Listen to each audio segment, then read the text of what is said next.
নজর রাখবো পরবর্তী সংবাদে। রাজ্যের সমাজ সেবক সৌম্য শুভ্র পাল তার জন্মদিন উপলক্ষে তিনি একটি বিশেষ উদ্যোগ গ্রহণ করেছেন।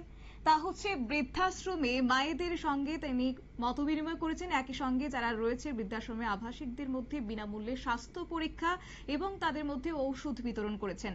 আগরতলার বরজলা স্থিত আপনা ঘরে তিনি আজকে জন্মদিন পালন করেছেন এবং ওনাদের সঙ্গে মতবিনিময় করার পর তিনি তাদের থেকে আশীর্বাদ কুড়িয়েছেন। কি রয়েছে ওনার বক্তব্য শুনুন। মা, এই ডাকটি প্রত্যেকটি সন্তানের নিরাপদ আশ্রয়ের ঠিকানা না। আজকে যার করুণায় আমি পৃথিবীতে এসেছি, আমার মা 2 বছর আগে আমি মাকে হারিয়েছি। মা শূন্যতাকে কাটানোর জন্য আজকে আমি বৃদ্ধাশ্রমে মাদের সাথে আমি একটি স্বাস্থ্য শিবির এবং আমার জন্মদিনের উপলক্ষে মিষ্টিদান করছি। আমি ত্রিপুরী মায়ের কাছে প্রার্থনা করি, কোনো মায়ের ঠিকানা যেমন বৃদ্ধাশ্রম না হয়।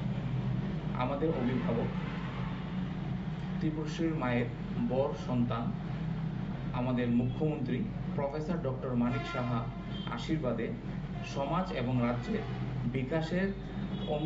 বিকাশের দ্বারাই আমি যেমন নিযুক্ত হতে পারি, এতটুকুই মায়ের কাছে আমার জন্মদিনে আশা করব এবং অনুরোধ করব মা যেমন আমার কথাগুলো রাখে।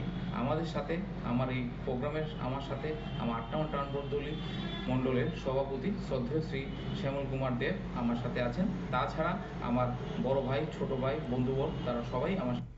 আপনারা শুনলেন রাজ্যের বিশিষ্ট ব্যবসায়ী তথা সমাজসেবক সৌম্য শুভ্র পালের বক্তব্য এবং তিনি বলেছেন যে মায়ের কোনো তুলনা হয় না, মায়ের অবদান ভোলার নয়, যার জন্য আজকে পৃথিবীর আলো দেখা।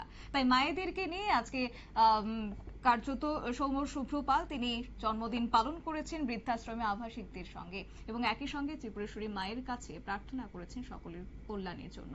নিয়ে নিচ্ছি ছোট্ট একটি বিজ্ঞাপন বিরতির সঙ্গে থাকুন।